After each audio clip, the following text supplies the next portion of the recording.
Hello everyone, my name is John Burkett, and today I'm going to be talking about something that I think is very important. So just imagine that it's 5 to 10 years in the future, and you have a son, and he loves to play baseball.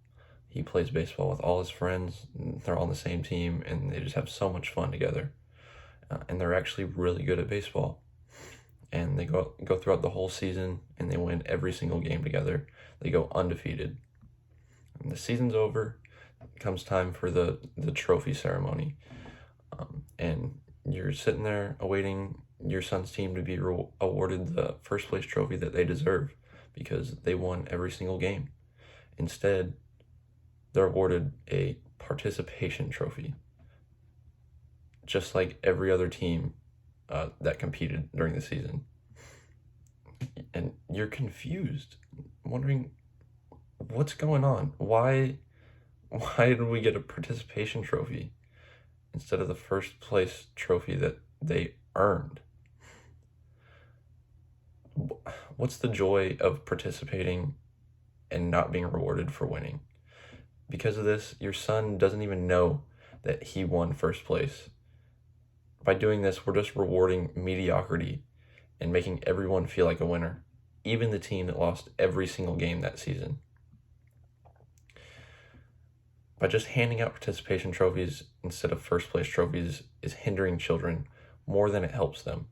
It doesn't prepare children for reality in any way. Participating in things like sports, as well as academics like spelling bees, science fairs, it's a huge part of America as well as the world. Because of how the world works today, nothing worth having is easy. You have to work hard for what you want. And starting at a young age, kids need to know the importance of winning as well as losing.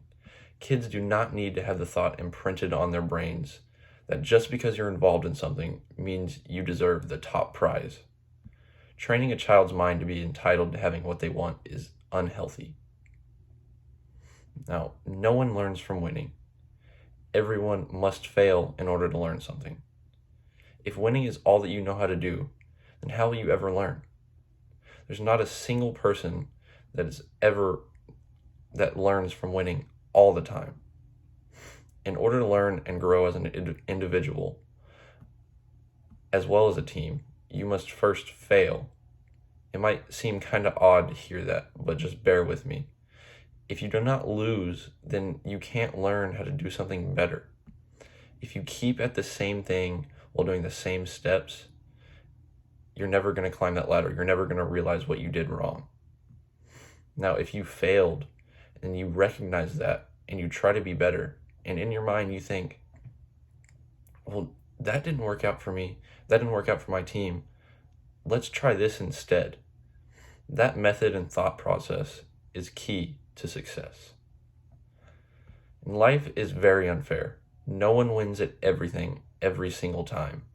Learning how to lose is a very valuable and important lesson.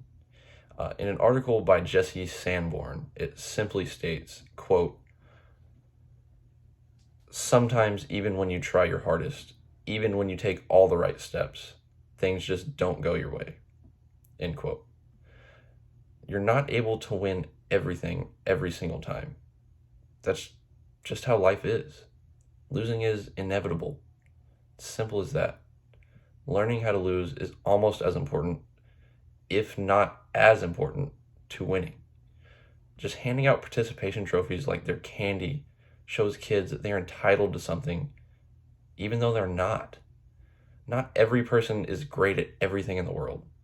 By just handing out participation trophies, you're telling your kids that they're great at something, when in reality, they just might not be. And that's perfectly okay. We're all humans. We have things that we're good at and things that we're bad at as well. Teaching kids at a young age that losing is a part of life, the better off they're going to be. Parents sometimes overvalue their children. This just means that they tell their kids they might be really good at running, for example, when in reality, they're actually the slowest kid in the neighborhood, but the parent just doesn't want to tell them the truth.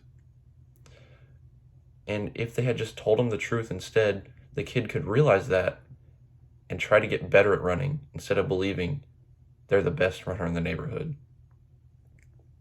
A study done by CNN actually shows that parents who overvalue their children were more likely to develop narcissistic traits such as superiority and entitlement issues. Learning to lose helps cope with entitlement issues and teaches them that not everyone wins. Now, everyone wants to win. Of course we do. It takes blood, sweat, and tears to win and earn something worth winning. There's a huge difference between a first place trophy and a participation trophy, as well as performing under the pressure. Winning and success go hand in hand. Student athletes perform better under pressure than those who are not. Studies have shown that kids who are involved in sports throughout their life perform better with adversity than those who do not. Kids who do not participate in sports or competitive nature things crumble and crack when things get tough. In an article by Laura Donnelly states, quote, "The athletes were more accurate overall in their memory tasks following exposure to negative stimuli, whereas the non-athletes were disturbed by the same stimuli." End quote. Being in a competitive atmosphere rather than not having ever been in one helps tremendously for all children. So to sum things up, in life, there are winners and there are losers. Participation is a great thing to have, don't get me wrong. Participation contributes to the amount of children, the amount of people needed to perform activities in life. On the other hand, rewarding participation is not something that should be done. Thank you all for listening. I hope you all agree with me.